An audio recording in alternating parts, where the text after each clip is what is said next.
पुरानी कहानियों में मेसोपोटामिया की झलक, ये बड़ा एक छोटा सा एक रुचिकर भाग है इस अध्याय का कि कहानियाँ और मेसोपोटामिया की चर्चा।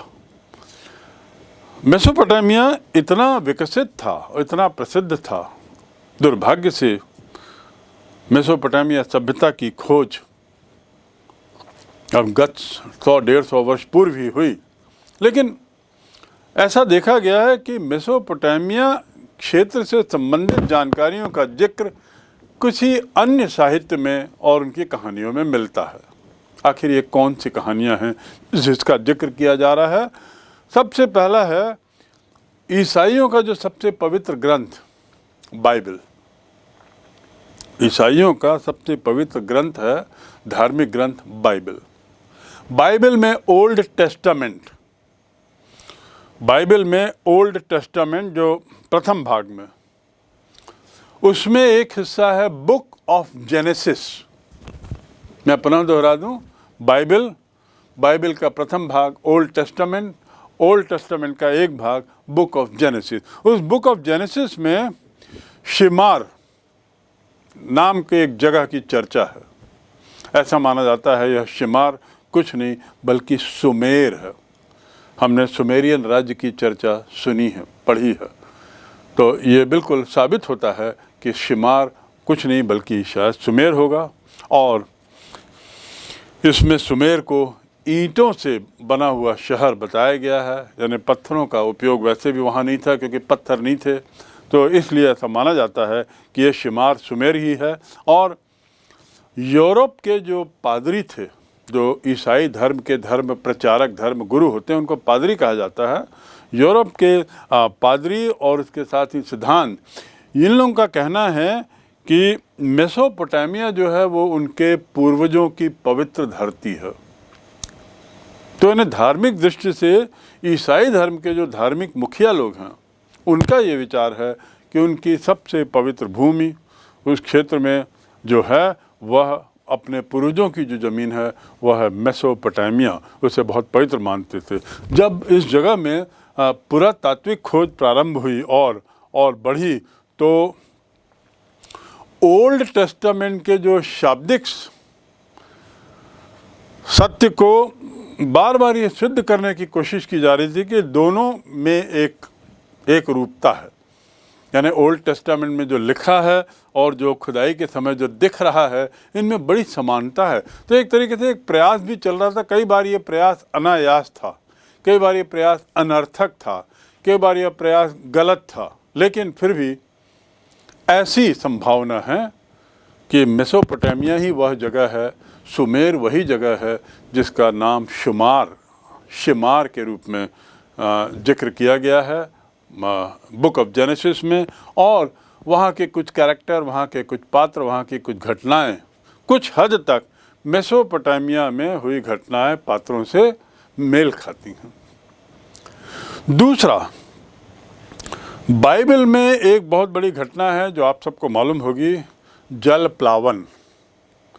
जब पूरी दुनिया पानी में डूब जाती है, उस पर कई फिल्में भी बनी हैं और ये एक बहुत बड़ी ऐतिहासिक घटना, माइथोलॉजिकल घटना पौराणिक घटना मानी जाती है।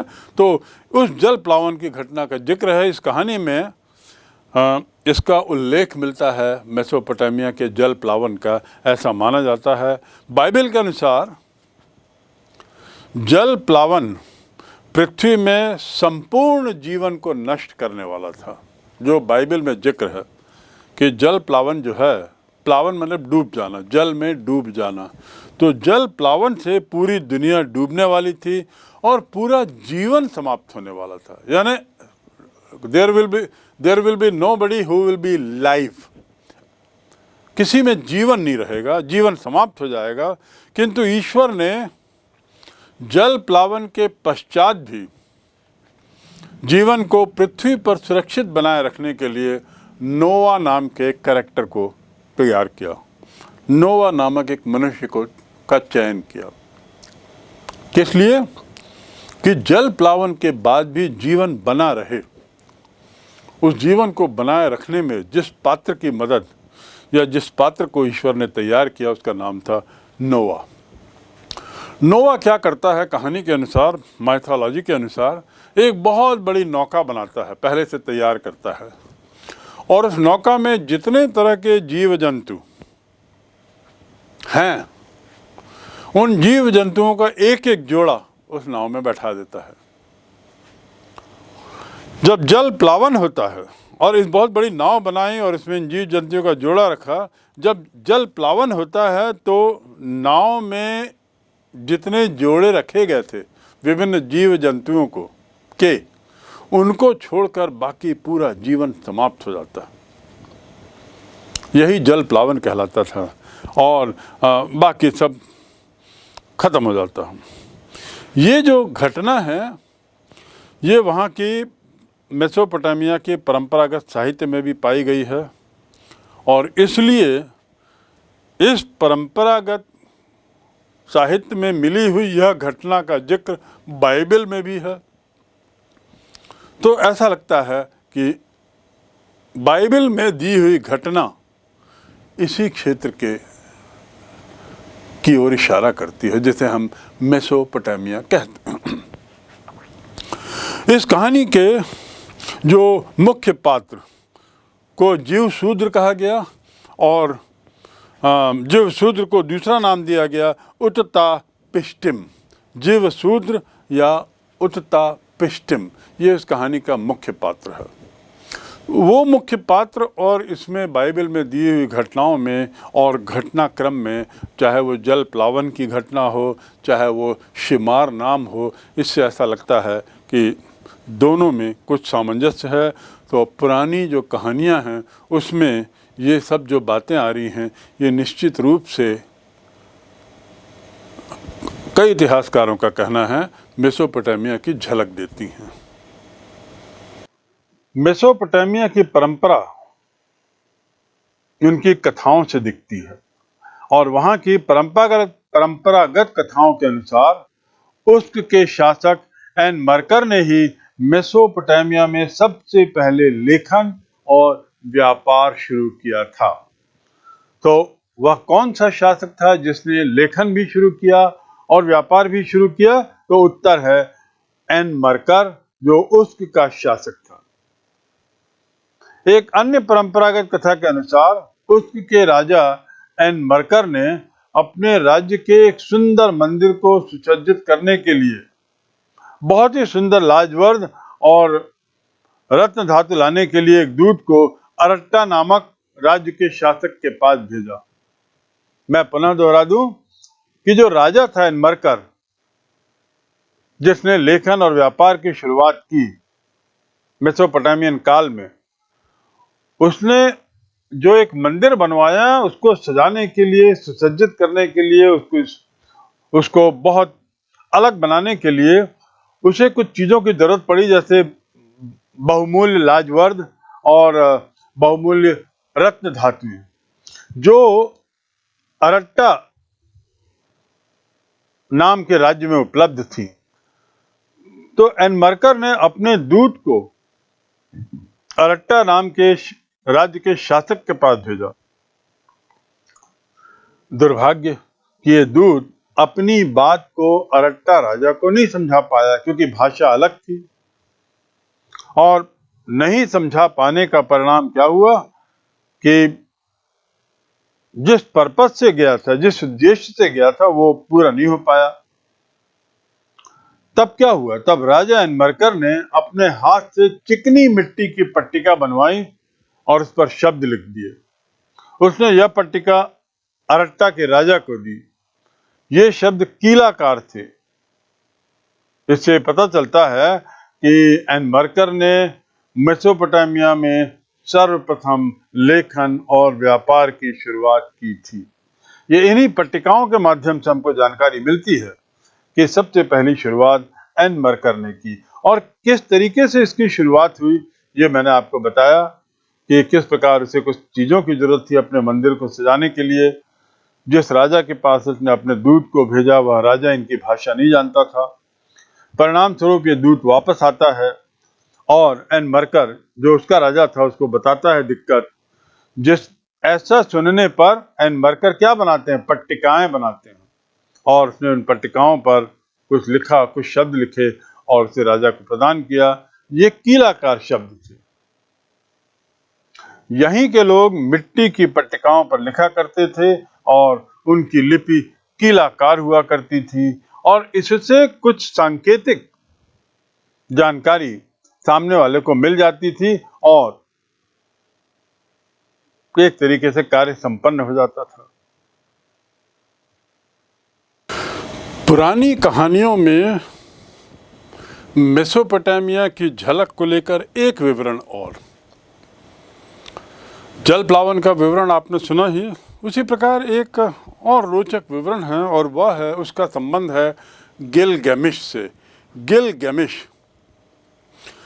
गिलगैमिश नामक महाकाव्य से ये जानकारी मिलती है कि मेसो के लोगों को अपने नगर पर बहुत गर्व था। मेसोपोटामिया के जो लोग थे वे बड़े गौरवान्वित थे अपने शहरों के लिए, चाहे वो उरुक हो, चाहे वो प्लाश हो, चाहे दूसरे बेबीलोन हो, और उस पर बड़ा उनको घमंड महसूस होता था। ऐसा कहा जाता है कि गिलगैमिश जो एक पात्र है, गिलगैमिश ने राजा एन मरकर के पश्चात अनेक नगरों पर शासन किया। ऐसी साहित्य में इस बात का जिक्र है कि जब राजा एन मरकर खत्म हुए, उसके बाद गिलगैमिश ने अनेक शहरों पर शासन किया और उस पर अपना साम्राज्य बढ़ाया। गिलगैमिश एक महान वीर था, बहुत बड़ा योद्धा था, वीर था, और दूर दूर के प्रदेशों पर उसने विजय प्राप्त की और अपना साम्राज्य बढ़ाया था। उसके साम्राज्य में जो नगर थे, वहाँ के रहवासी को नगरों से प्रेम था। इस बात का जिक्र मिलता है कि गिलगैमिश किसी समय अपने एक बहुत शूरवीर मित्र को, जो उसका बहुत निकट का मित्र था, अचानक उसकी मृत्यु हो जाती है। गिलगैमिश बहुत हताश हो जाता है, बहुत निराश हो जाता है और बहुत दुखी हो जाता है। परिणाम कि एक तरीके से उसे संसार के माया मोह से मुक्त होने की इच्छा होती है और वो सोचता है कि आदमी मरता क्यों है। आपको याद होगा गौतम बुद्ध भी यही जानकारी खोजने के लिए निकले थे कि आदमी मरता क्यों है, आदमी बूढ़ा क्यों होता है।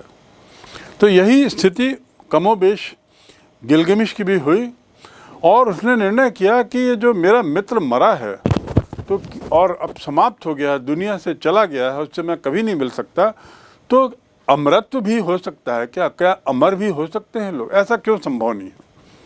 अमर होना भी संभव होगा, उसको खोजना पड़ेगा। तो अमरत्व की खोज में साहित्य के अनुसार गिलगैमिश निकल पड़ता है और अब पूरी दुनिया में यहाँ वहाँ घूमता है, दुनिया भर में खोजता है, लेकिन अमरत्व कभी मिलेगा? एक छोटी सी घटना भारत के परिप्रेक्ष्य में भी है कि जब गौतम बुद्ध तपस्या कर रहे थे एक पेड़ के नीचे, जब वो गौतम बुद्ध नहीं बने थे, बुद्धि प्राप्त होने के पूर्व जब वो तपस्या कर रहे थे, तो एक महिला रोते रोते उनके पास आई, उनकी तपस्या भंग कर दी। तो इन्होंने पूछा कि बताओ क्या हो गया? गौतम बुद्ध ने पूछा। महिला ने कहा, मैंने अपना पितृ खो दिया है, मेरे पुत्र को जिंदा कर दो। मैं बहुत सुनी हूँ आपके बारे में, आपकी सुनकर निर्मल कीर्ति, आपको सिद्ध तपस्वी जान, आई हूँ तव चरणों में, दीजिए उसको जीवन दान। बुद्ध ने कहा, सुनो हे देवी, खोज लो ऐसा एक परिवार, जहाँ का मरा न हो कोई, वहाँ से ले आओ तिल 4। बुद्ध ने यही कहा कि ठीक है, मैं इसे जिंदा कर दूंगा, तुम एक काम करो, आसपास शहर में जाओ और वहाँ एक परिवार, जिस परिवार में भी कोई ना मरा हो, वहाँ से तिल के 4 दाने ले आना, उस दानों से मैं इलाज कर दूंगा और आपका पुत्र जिंदा हो जाएगा। पर ऐसा हो सकता है क्या कि कोई भी परिवार में कोई मरा ही ना हो? महिला निराश होकर आती है और उसकी आंखें खुल जाती हैं। गिलगमेश ने पूरी दुनिया की यात्रा की इस खोज में कि अमृत कैसे मिले, और एक दिन वह अंततः निराश होकर वह अपने नगर उरुक पहुंच गया वापस। और उरुक की जो शहर की जो सीमा है उसकी 4 दीवारी उसके आसपास वो घूम रहा था, बड़ी चिंता में था, सोच रहा था क्या करना है क्या नहीं, और निराशा थी। अचानक उसकी नज़र वहाँ पे भ्रमण करते हुए उसकी दृष्टि उन पकी हुई ईंटों पर पड़ी जिसकी नींव पर वे 4 दीवारें खड़ी थी। पकी हुई ईंटें पर उसकी नज़र पड़ गई अचानक। ऐसा नहीं कि पूर्व में उसने नहीं देखा था या उसे मालूम नहीं था। ये कुछ बातें क्षणिक होती हैं और कुछ बातें किसी क्षण में होती हैं। तो उस क्षण में उसकी अचानक नज़र पड़ी उन ईंटों पर, और उसने महसूस किया कि ये ईंटें, इसी पर तो पूरी नींव खड़ी हुई है, नींव डाली गई है। इस बात की समझ के बाद वो थोड़ा भाव विभोर हो गया, और उसके बाद उसको ये रियलाइजेशन हुआ कि अमृत जैसी कोई चीज़ नहीं है, लोगों का आना जाना लगा रहता है। ये कहानी जो है, ये कहानी भी मेसोपोटामिया से संबंधित, गिलगमेश से संबंधित अन्य साहित्य में भी मिलती है। तो ये साहित्य की झलक यहाँ पर दिखाई गई है। इस कहानी का तात्पर्य यह है कि नगरवासियों को अपने शहर से प्रेम था। गिलगमेश भी जब अपने शहर वापस लौटा, उरुक वापस लौटा, तो उरुक में ही उसे सांत्वना मिली। उरुक आने पर ही उस ईंटों को देखकर, उस 4 दीवारी जिससे बनी थी उन ईंटों को देखकर उसको राहत मिली, सांत्वना मिली, रियलाइजेशन हुआ, बुद्धि मिली, समझ आई। तो उसके बाद स्थिति बदली। कुल मिलाकर मेसोपोटामिया की सभ्यता बड़ी विशाल, बहुत महत्वपूर्ण और विश्व इतिहास की एक महत्वपूर्ण सभ्यता मानी जाती है। इसके विभिन्न भागों को हमने पढ़ा है, हमने देखा, समझा, और इनके पहलुओं को समझ के निश्चित रूप से इस निष्कर्ष पे हम पहुंच सकते हैं कि मेसोपोटामिया की सभ्यता कुछ मामलों में सिंधु घाटी की सभ्यता से पीछे तो थी, लेकिन निश्चित रूप से वह एक पायनियरिंग सभ्यता थी, एक ऐसी सभ्यता जिसने कई नई चीज़ों को पहली बार मानव जाति में जन्म दिया।